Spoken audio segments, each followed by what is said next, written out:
కాంగ్రెస్ ప్రభుత్వం రైతులను నిర్లక్ష్యం చేస్తుందని మండల బీఆర్ఎస్ పార్టీ అధ్యక్షులు జీడిపల్లి రామరెడ్డి విమర్శించారు.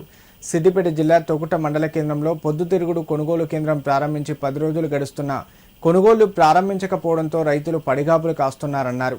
గత బీఆర్ఎస్ ప్రభుత్వ హయాంలో కొనుగోళ్లకు సంబంధించి ముందస్తుగా అన్ని రకాల ఏర్పాట్లు చేసుకునేవారని గుర్తు చేశారు. నేడు సంచులు లేక కొనుగోలు చేయకపోవడం చూస్తే రైతులను ప్రభుత్వం ఏ విధంగా నిర్లక్ష్యం చేస్తుందో అర్థం చేసుకోవచ్చన్నారు. ఇప్పటికైనా ప్రభుత్వం కొనుగోలు ప్రారంభించాలని, లేని పక్షంలో రైతులతో కలిసి బీఆర్ఎస్ ఆధ్వర్యంలో ఆందోళన చేస్తామని హెచ్చరించారు. అధికారంలోకి వచ్చిన రేవంత్ రెడ్డి గారి కాంగ్రెస్ ప్రభుత్వంలో రైతులు నానా కష్టాలు పడుతున్నారు.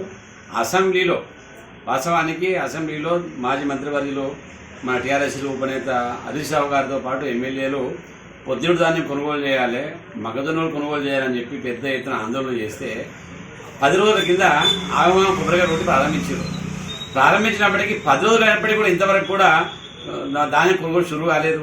పాపం ధాన్యం కొనుగోలు షురువు అయిందని చెప్పి 10 రోజుల నుంచి మన దుబ్బాక నియోజకవర్గంలోని దౌలతాబాద్ కావచ్చు, తోటమండలం కావచ్చు, ఇతర ప్రాంతాల నుంచి పెద్ద ఎత్తున తోట మార్కెట్కు పొద్దుడు ఇతరులు తెచ్చి కుప్పలేక వచ్చి రోజు కావలు కాస్తుండ్రు.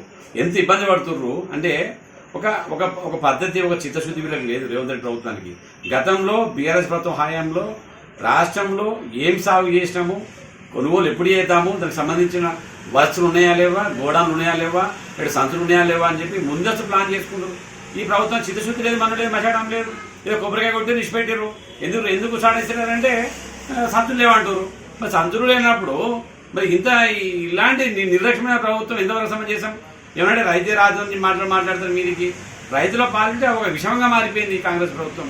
కేసీఆర్ గారు ఉన్నప్పుడు ఏదైనా సరే పొద్దుడు కావచ్చు, ఒడ్లు కావచ్చు, మగదుడు కావచ్చు, ఏ ధాన్యమైనా సరే ముందే ప్లాన్ చేసుకుని ప్రణాళికాబద్ధంగా కొనుగోలు చేయడం చేసేది.